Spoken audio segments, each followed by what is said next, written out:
ఎందుకంటే మన కోవూరుకి కాన్స్టిట్యున్సీకి ఆయన ద్వారా ఎంతో చేయించుకుంటున్నాం మనము.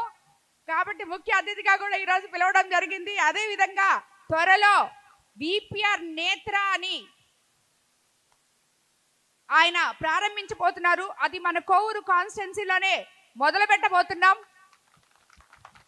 ప్రతి ఒక్క అది ఇంతకుముందు మనం క్యాన్సర్ స్క్రీనింగ్ చేసుకున్నాం. ఇప్పుడు ఇది కళ్ళు స్క్రీనింగ్ చేసి ఎవరికైతే అద్దాలు అవసరమో వాళ్ళకి అక్కడికక్కడే కంటి అద్దాలు ఇవ్వడం జరుగుతుంది, కంటి చూపు కోసం.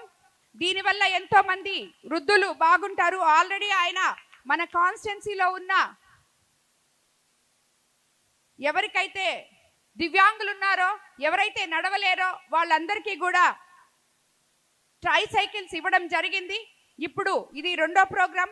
ఇది కూడా త్వరలోనే మొదలు పెట్టబోతున్నారు. అది మన కాన్స్టిట్యున్సీలో మొదలు కావాలని ఆయన్ని ఈ వేదిక మీదుగా మీ తరఫున కోరుకుంటున్నాను.